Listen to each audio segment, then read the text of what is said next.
Good afternoon, everyone. My name is Colin Wilson, and welcome to our webinar, which is all about preparing your staff to work from home. Today, we've partnered up with one of our great clients, Cameron Evans, and this webinar is all about just to educate you a little bit more so on getting yourself set up in getting your staff to work from home. Here we go. All right. So what we're going to do is we're going to go through a bit of housekeeping with this webinar. In today's webinar, you will discover the following.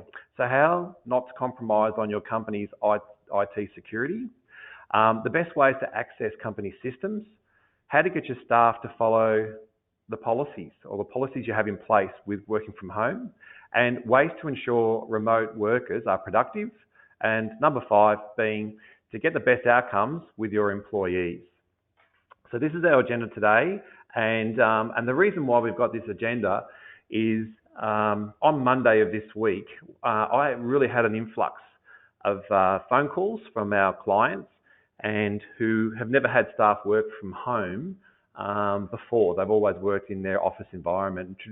Predominantly, most of these clients are around the inner city areas of Melbourne. So, you know, their staff not comfortable about catching trains to work and stuff like that. So, you know, they've made the decision we're going to get staff to work from home. But if I just give you, say 3 examples of why we've created this webinar, and then I'll introduce you to Cameron Evans. One of the clients said, well, okay, Cole, what we've done is everyone's got laptops. We're sending them home, but how do I know that they're going to be productive? How do I know that they're going to do the work that they need to do? And, you know, what policy can we put in place to make sure that they understand that working from home is no different to working in the office? Another case study I've got is where the employer has actually packed up everyone's computer from their office. So basically, if you walked into their office today, it looks like a ghost town. There is just tables and chairs left. So the entire computer systems and everything have been set up in everyone's home. And this particular business owner has taken a photograph to make sure that they're sitting in a proper environment, you know, whether it be at their kitchen table or at a proper desk with proper seating, to make sure that there's no future OH&S risk.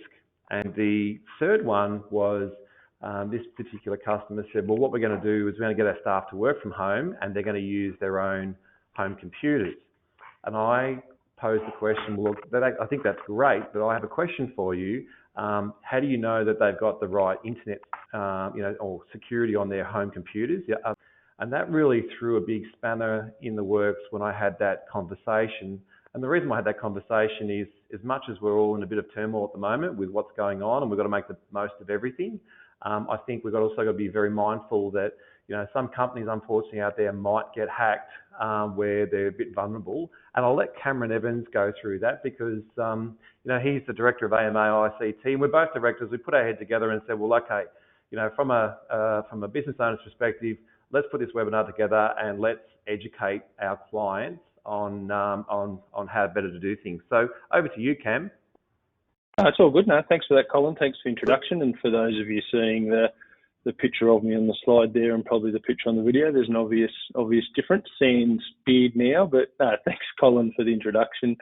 Yeah, we're a Melbourne-based ICT company with a national presence. We've got managed service customers all over the country, and predominantly our bread and butter, so to speak, Colin, is the managing of IT networks for our customers. We also do a few other things around the peripheral there, but really what's brought us here today, off the back of a conversation you and I have been having for a couple of weeks now, we are getting inundated as well from inquiries about having staff working remotely, and in particular working from home. Obviously, in this environment, we all know what's going on right across the world. So when you and I had a chat there late last week, Colin, particularly around the 2 things that I think are most important when you consider having people work from home, and that is the HR aspects and the ICT aspects. And they're 2 things that can leave your company or your business very exposed, and they're 2 things that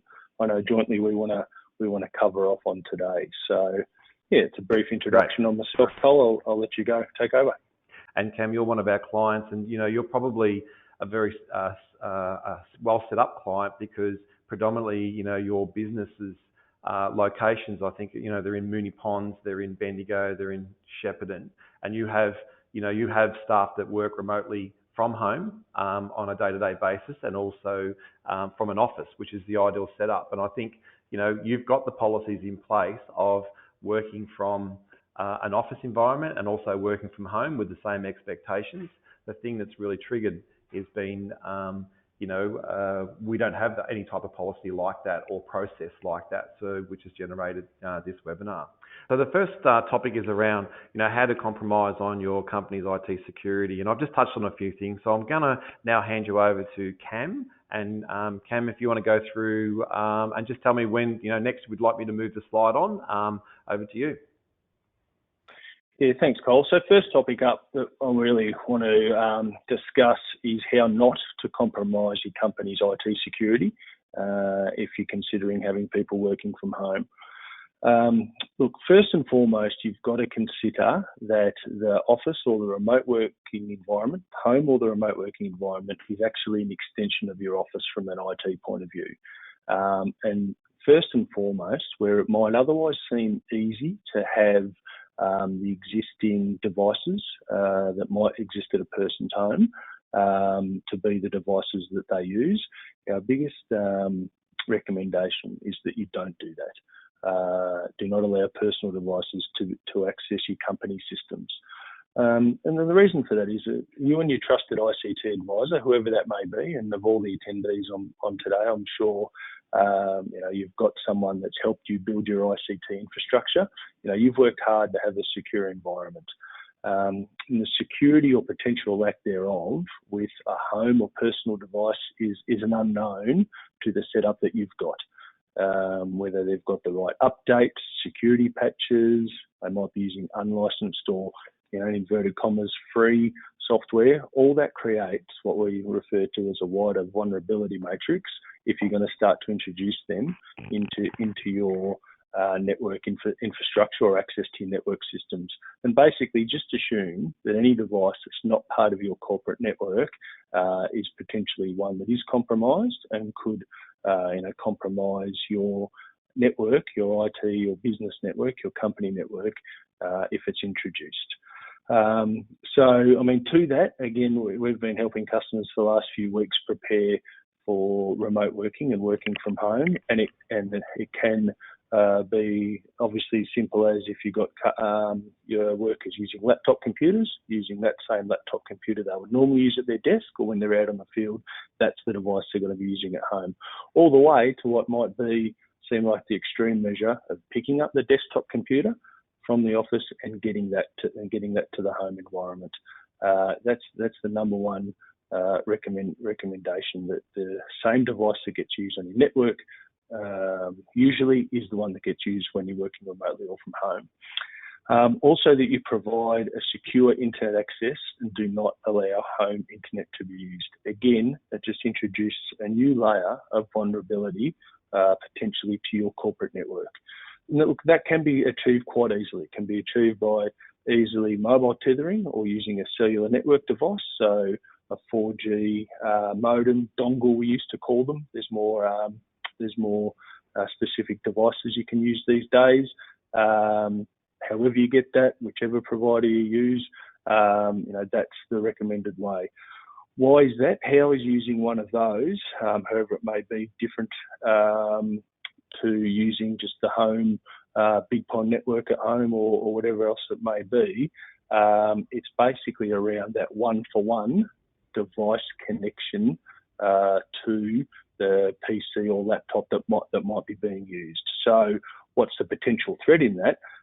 Definitely, if you've got your remote workers using a mobile device or using their mobile phone to tether, that's the only device that they tether. Don't then let the daughter or son or spouse then also connect up their iPad or also connect up the home computer, one device connected. Most attacks rely on the vulnerability of the weakest device on the network, and that could be the iPad that gets connected, even the old school iPod, that might still get connected. You've got to have that one-for-one device connection through.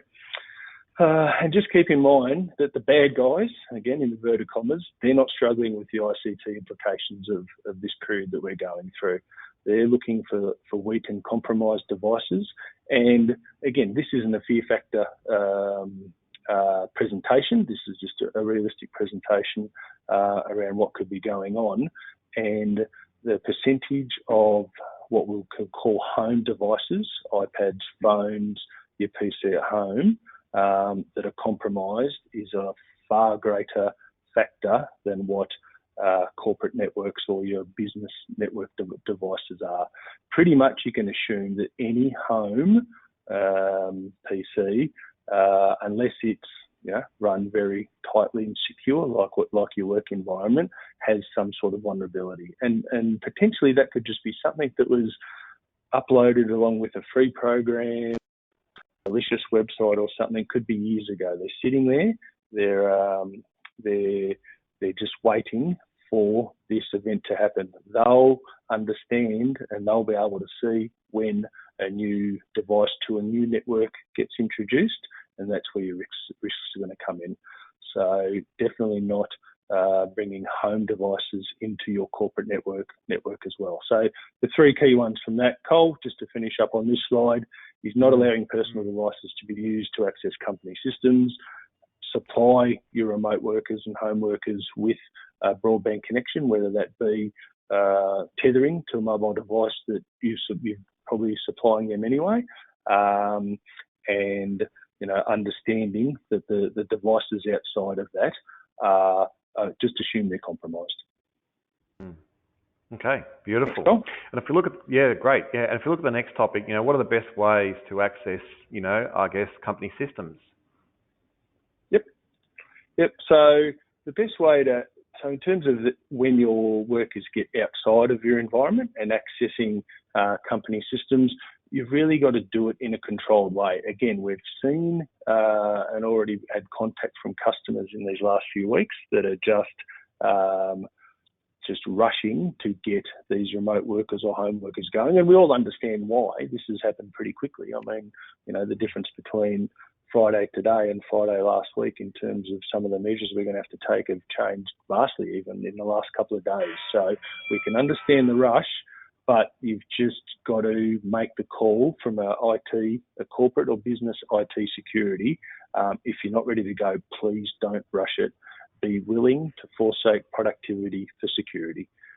Using your trusted advisor, again, whoever that may be, whether it's an internal trusted advisor you've got, whether it's the guy you've always dealt with who's your local trusted advisor, but just be willing to forsake the productivity until you get the security right. And that can be done by prioritising your systems and rolling them out when ready. Many businesses have many different forms of IT systems they need to use, whether you're a mechanic and you've got your accounting software, you've got your vehicle software that you interact with, or whether you be an accountant and you've got the access you might have to the Xero platform, to the MyOb platform, also your customer interaction retention or tracking, platform, your CRMs. There's many different platforms across many different businesses.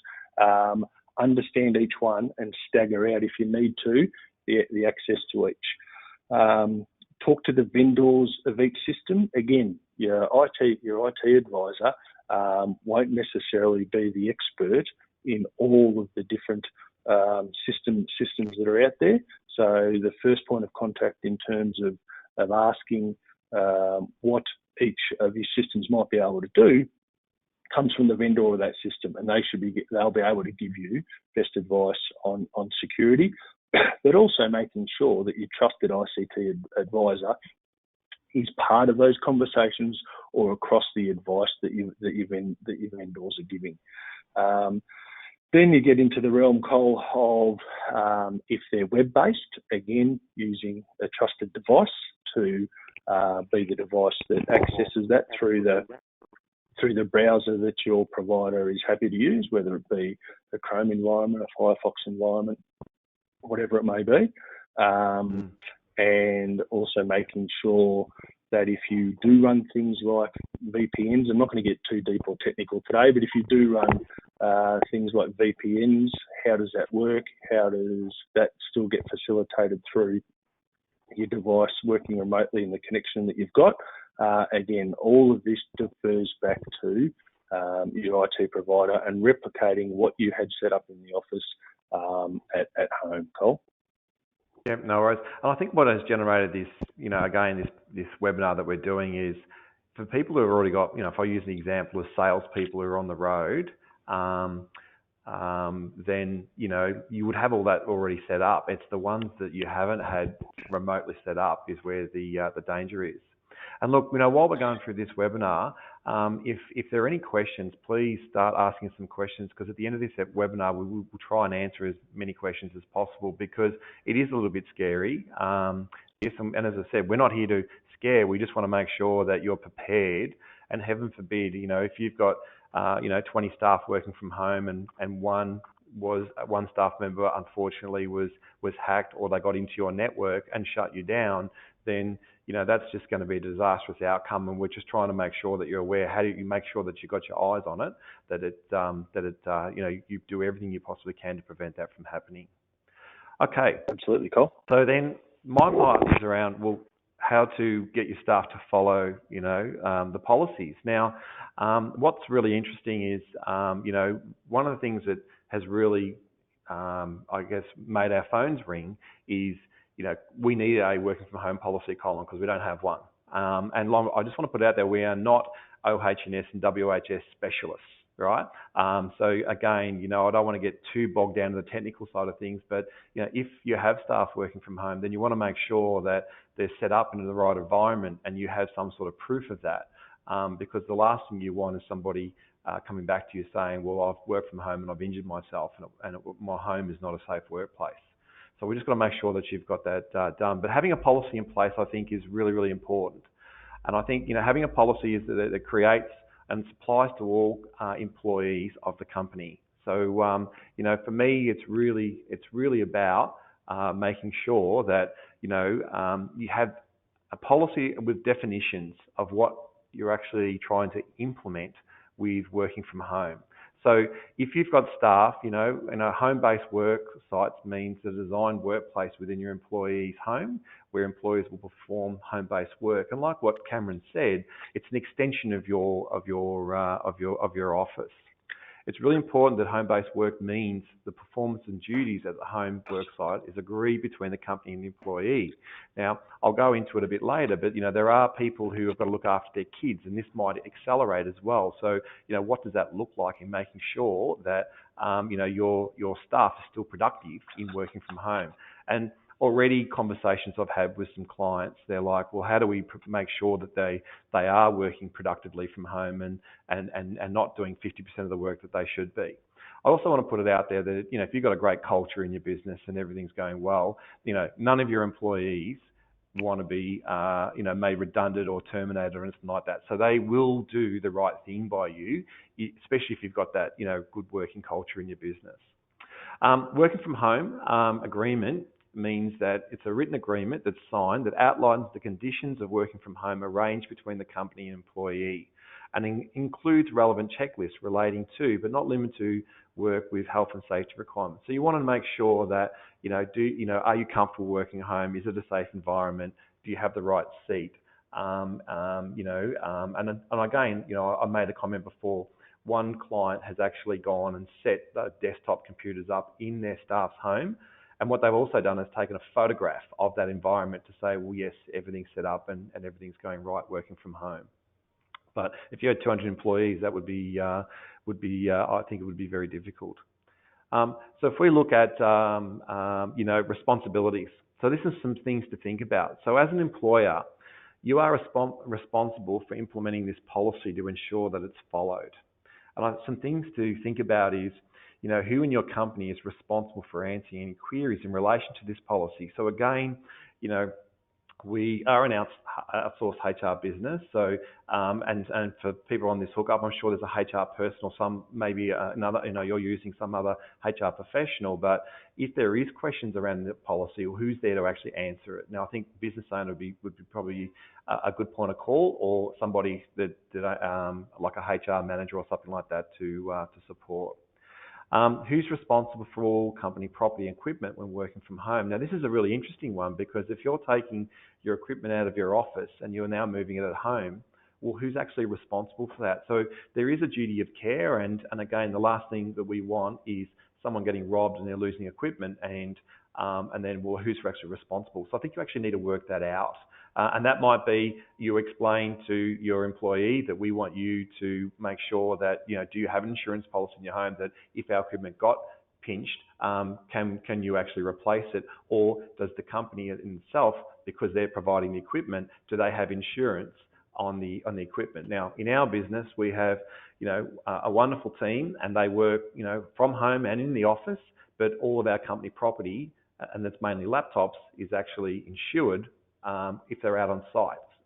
But when it comes to equipment within working someone's house, that's a question mark that you really need to answer. And again, I talked about the insurance.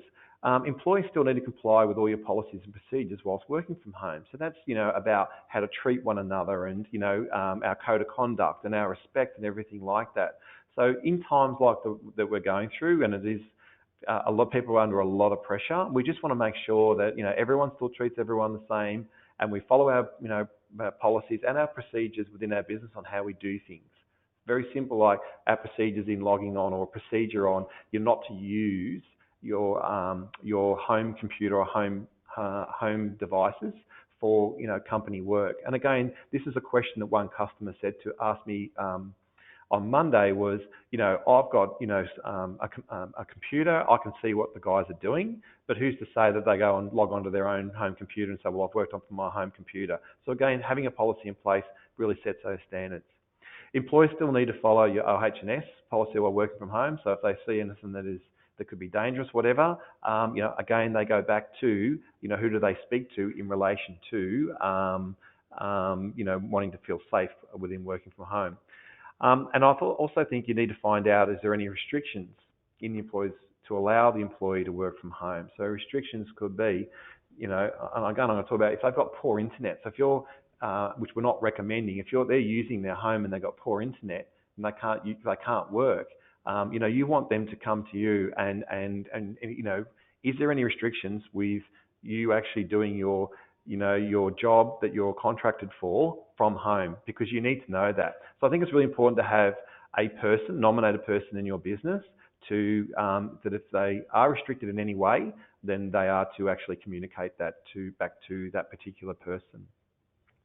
And another thing I think is really important is around that working hours. So, you may have some flexibility of working hours for staff working from home, and I think you should, because working from home is different from working in an office environment. It's recommended that your company ensures that that the working hours are done each week as per employees' contract requirements. Now, flexible work hours is a big thing that's been spoken about for last, especially last 12, 18 months, creating flexible work arrangements. For me, my company, I know my team, they're fantastic. They do the job. And, I know that if they're not on for an hour at, 3 to 4, because they're going to pick up the kids, I know I'm going to get that back later on. And I'm sure too, Cam, you have staff that work remotely. You have the same situation. Yeah, absolutely. We'll touch on that in the later slide, Cole. Yeah. Yeah, beautiful. And I think what's really, really important is making sure that, with what's going on at the moment, there's no doubt that, staff are going to need some assistance or take some breaks, with childcare or domestic duties. I think it's really important that, you create some sort of structure or some sort of agreement that it's recommended that maybe your employees record their working hours or work completed. And again, I'm going to talk about a bit later, how do you get the motivation and, my tips on getting people to be more productive from working from home, it's creating those special projects.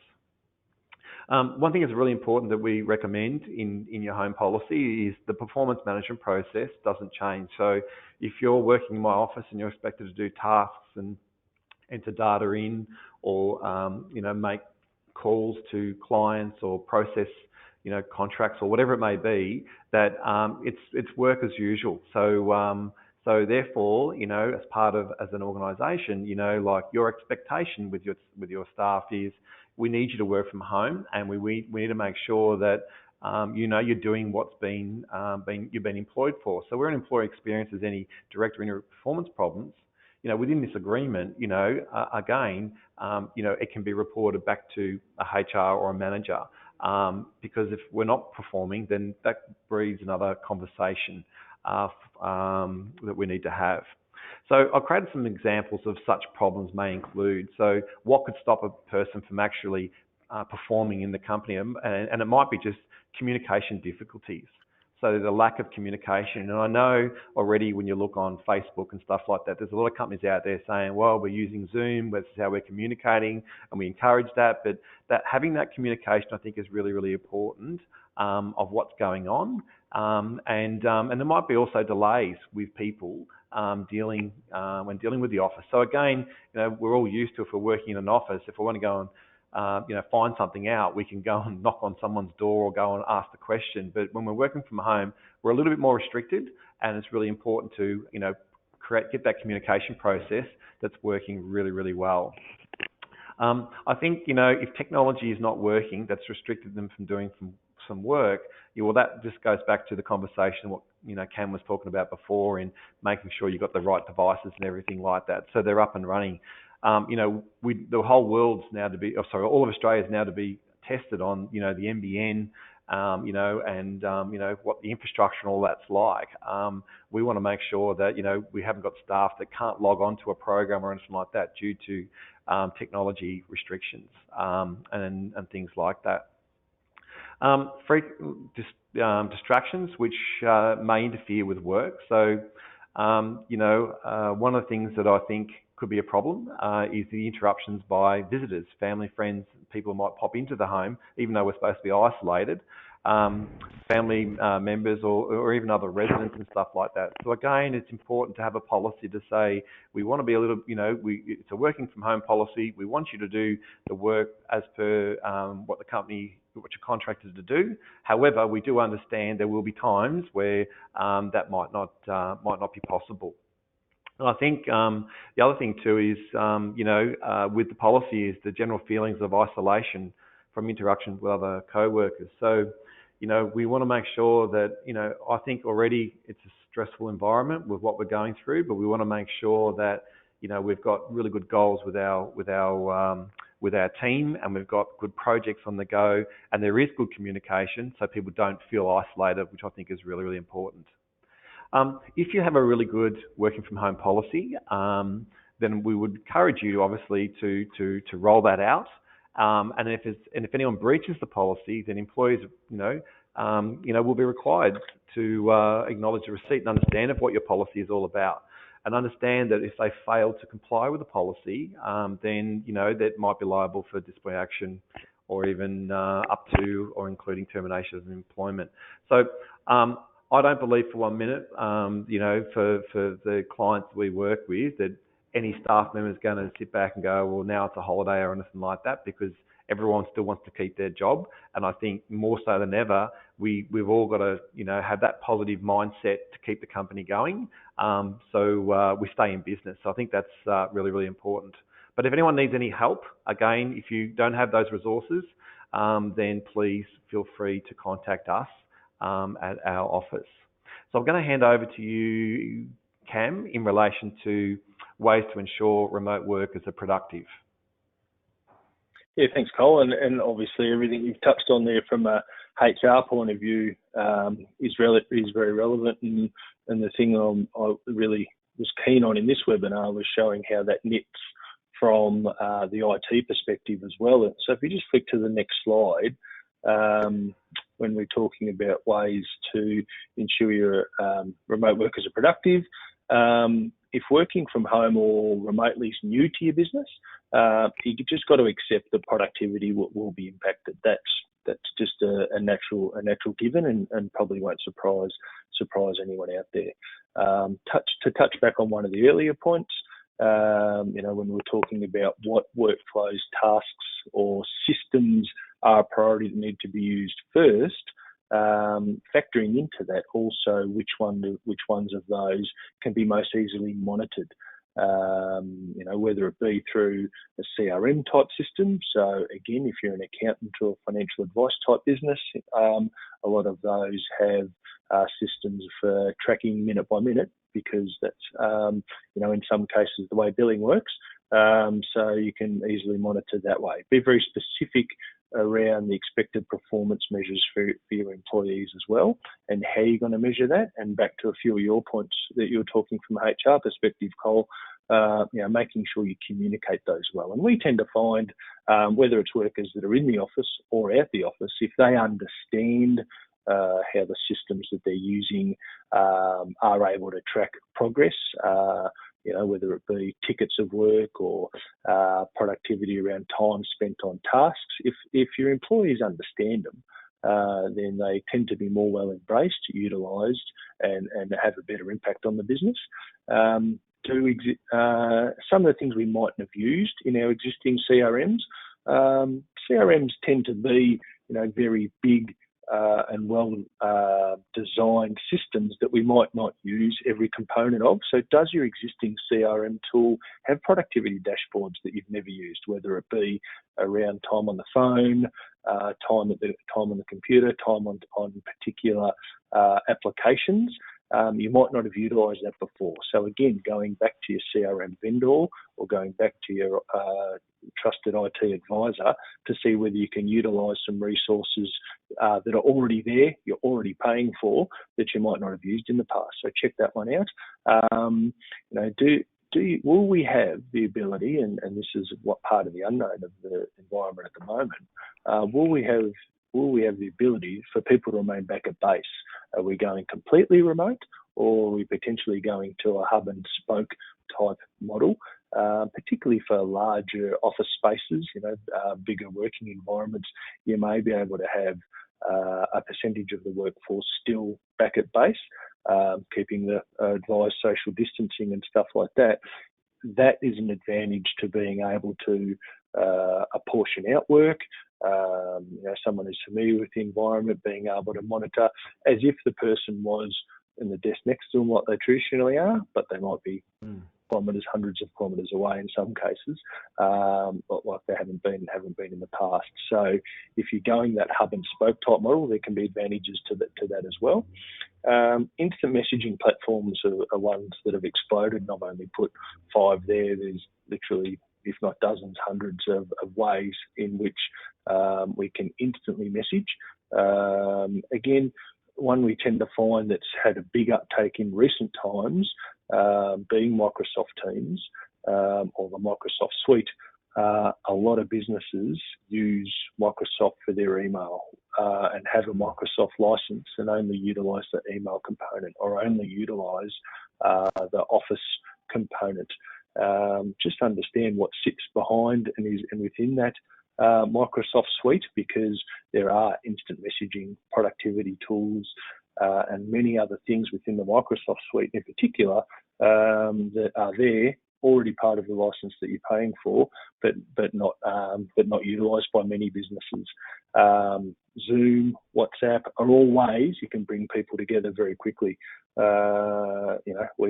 sent out notification of this webinar, Cole, just over 24 hours ago, and I see there's just under 50 people listening to you and me talk today. So the technology is there and quite easy to get people together face to face and via instant messaging as well. Screen sharing is another one that we've seen a lot of uptake in recently, again for remote workers. Sometimes it's hard to explain or talk through an Excel spreadsheet or talk through a Word document as you're trying to write it and your co-worker's not in the same office or right next to you. Very easy with a lot of those platforms that I just mentioned there previously, just to click a button and share your screen. and then work through a document together. Again, not being in the same office, but you can work and see each other's work as you're going through. So screen sharing is a good one, and virtual meeting rooms, pretty much exactly what we're doing here today using the platform we do now, but getting together either one-on-one in a group or bringing a lot of people together, clients together, customers together, via a virtual meeting room. Again, there's a lot out there, and we're not here today to pinpoint down and say one's better than the other or one's more secure than the other. That's a conversation to have with your trusted IT advisor, or maybe the utilisation of platforms that you've already got access to. I pretty much covers off on that one, Cole. Yeah, absolutely. And I think, some of the things that, just in some of the conversations I have with some clients, if they've had staff out on the road, especially like your business, that is very remote, with different locations, you're used to using this software. And I think, for people who have, if I can say it, there's been a lot of companies that have jumped really quickly and have been very reactive in, we're going to put our staff working from home and that's what they've asked for, so I want to keep them happy, so we're doing that. And now they're working out, well, okay, how do we now start to collaborate now? So if I can say that it'd be a bit more reactive rather than proactive on this, and we really hope that this webinar is giving you some really good tips. I just want to finish off. Yeah, and the silver lining. Sorry, Cole, I'll just jump in. The silver lining in this period and what we're going through is that you're going to be introduced. We're sort of somewhat all getting forced to be introduced to tools that are going to make us a lot more agile and a lot more productive for the longer term as well. So a bit of a silver lining. I like to look at. Yeah, and one thing you just said then, Cam, was if you're sharing screens. Now, I would want to make sure that we're sharing screens from company property, not a home computer. Absolutely. Or company property, because it creates a bit of danger. Okay, so to finish off, we want to make sure that remote workers are productive. So if you're working from home remotely, and it's new to your business, accept that productivity might be a bit impacted. Yeah. So as we just spoke about, what are your workflows? Tasks that can be, how to be monitored, and be very specific around performance measures. And we talked about, Cam just talked about the CRM tools being productive, and we've all got CRM tools. And what's really interesting is when I go and do a lot of strategic stuff with clients, they use the CRM. It's a database, but they don't use the full functionality of that database. So this is again a good way of trying to do it. So my top 10 tips for the employers out there to really create that work environment that's the extension from the office, if we want to call it that way, is number one is open communication. And if I can explain open communication in many ways. So I think you need to be very open with your team, and especially your managers and your team, on how your business is going to survive and what it needs to do over the next 4 to 6, 12 weeks that's in front of us. And what I mean by that is open communication is look, one of the things that I did this morning is we have a team meeting on Monday. I've just asked for my staff to give me one tip, thinking outside the box, on what else could we do as a company that could just keep our momentum going, that's different to what we're already doing. And already I've gotten some great ideas. But having that open communication, I think, is really, really important. I always say this, for anyone that works with me, it is around what is your company mission, your vision and your values.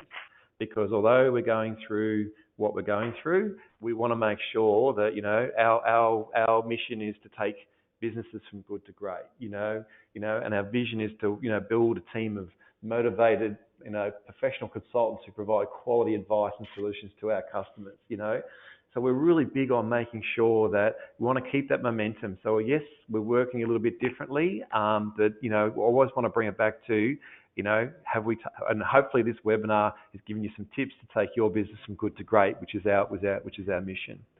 I definitely encourage the startup meetings of the morning to get everyone in the zone, right? And depending on the size of your business, it could be, the owner with their managers and team leaders, and then the team leaders with their staff. You could do staggered meetings, but it's definitely to do it. And I've just got one technology like a Zoom meeting technology could be a good example of that.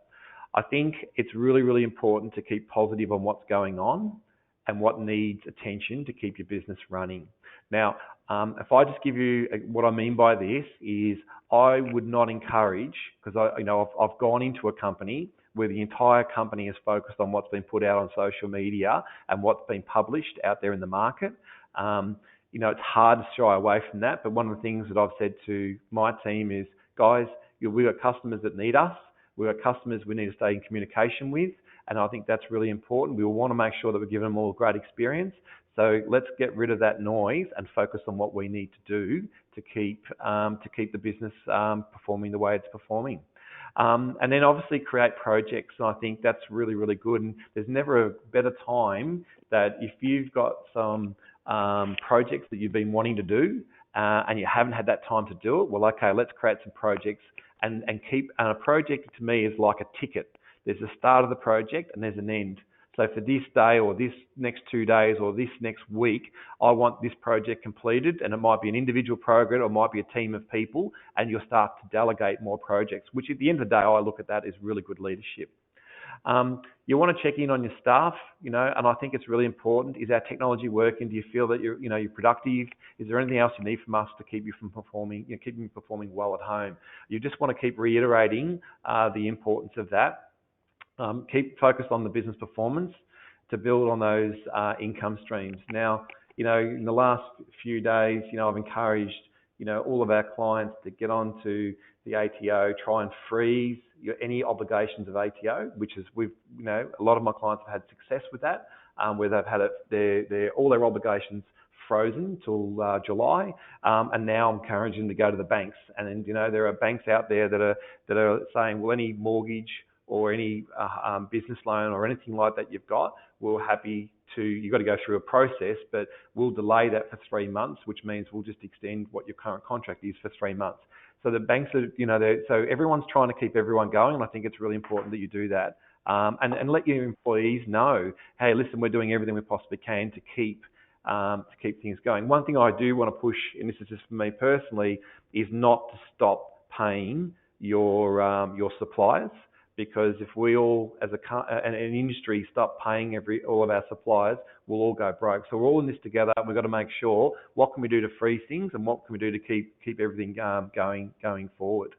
I think keep that customer focus happening and let them know what you're doing for them. So just that constant contact, and that's the projects. Like if we run this customer, if we run that customer, just making sure that that's happening. Now again, in an environment where we have, for an example, different departments to do different things and they're working all together collaborating in an office, this automatically happens. But when people become isolated, you still want to keep that going. And I think it's really good to have some sort of end-of-day report. And, Cam just talked about a WhatsApp or something like that. But, celebrate the wins with staff so they don't feel isolated. And to me, begin with the end in mind. So for me, what's on the table once all this is done? So what are the team celebrations and acknowledgements that we're going to do, whether that be a team dinner or 10-pin bowling or something like that? I think you really need to keep some momentum. Come on, guys, we need to trade. We need to keep going. And I think it's really important that, once this is all over, we have some really big celebrations. So I'm just going to have a look and see if there's any questions that we've got out there. So, Samaritha, is there any questions that have come through in relation to... Yes, we do. So there's a question that's come in from Estella, and the question is, would you have a template that I can use and contextualize for working from home? I'll probably get both of you to answer that. Yep. Yeah, I saw that one. I saw that question come up earlier. We most definitely do. So we'll shoot that back post this, definitely from an IT perspective. What does it mean you're working from home? Contextualize it. Yep, we got that covered. Yep. And I think if it's a policy, look, what we've done is we've got a policy written from working from home, which my HR team, have done a wonderful job, and we've got a discounted rate if anyone wants a policy, and especially it's a bit more tailored to their business. Is there any more questions there, Samaritha? Well, there's another question, and what is a work from home policy comprised of? It's pretty much coming from Paul. Yeah. So this is pretty much what I've just gone through in this webinar, is making sure that, the policy consists of definitions of what does it mean working from home? What is the expectations? Are you in a safe environment? How is your, making sure that if, things are not working, who do you respond to? I mean, a lot of it's common sense, but it is, I think, what's happening right now is one of our HR professionals is out of the client's office that's going through a policy one by one per person because they're all working home as of Monday. So they all understand and they're all on the same page what the expectation is. So that's what your policy is all about. Perfect. That's all for now, Cole. Okay, beautiful. So before we close off, I'll just go back. Sorry, before we close off there, I'll just go back to my sort of closing statement in terms of the purpose of what we really wanted to get across today, and that really is, Cole.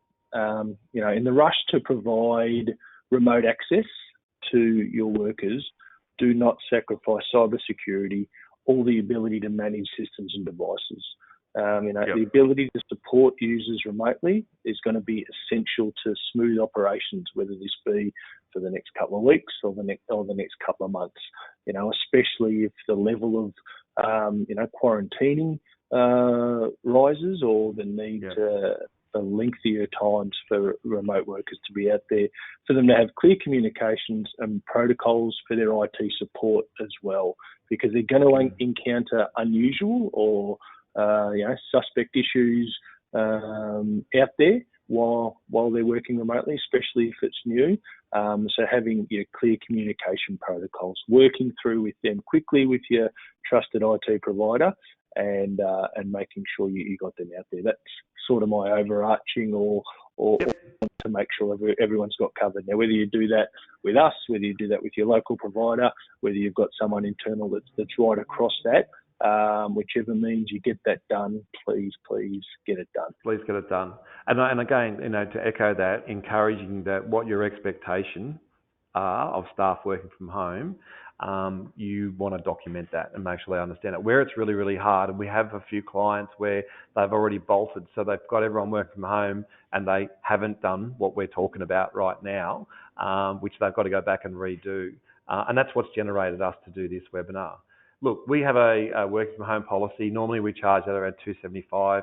I've knocked $50 if people want a policy that's for their business based on what we've gone through today. Then please give us a call. We're more than too happy to help. If not, you can go back to our first point. Probably go back to who actually helps manage your HR process. If you don't have that, then come to us. And I think Cam, you've got a promotional offer as well. I'll just put that out there. Yeah, look, we'll come out and do a network or an IT environment security consultation, just that first chat. We do find working alongside either existing IT providers or existing internal people, we get some good results as well, where the last thing we ever do is come in and say the person who's doing it already isn't doing a good job. We find great success in working with existing advisors, and it might just be that we shed light on one or two things that makes your business run better, and then we head off after that. So always happy to come out, have that first network security consultation, and see where it cascades from there. Beautiful. I just want to put out, we have got another webinar on Monday too, which is more around that HR compliance, and that's been, I guess you can say, we've had that set up now for quite a few weeks. But with the inquiries that came through, Cam and I sort of said, well, okay, let's see what we can do in 2 or 3 days, and I think we've done a great job in what we've done. And obviously we've got really high interest because we've had a high take up on this webinar. Just remember, always protect yourself and your family. The guidelines, which has been put out by the Government of Victoria, which is really, really important.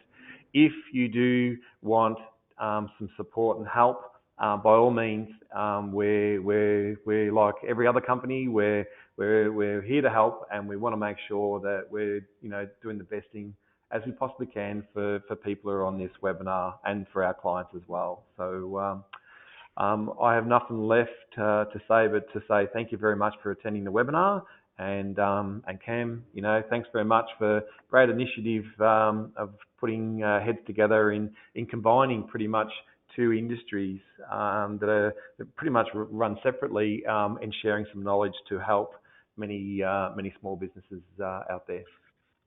No, thank you very much, Colin, and thanks for facilitating. This is not something I could have done, without your professionalism and the way you do it. Hey, everyone, we're all in this together, so let's get through it, and anything we can do to help, please reach out. Thanks, Cole. No worries. Thank you very much, everyone. This concludes the webinar, and a recorded copy will be sent out in the next 24 hours for you to go through. Thanks very much.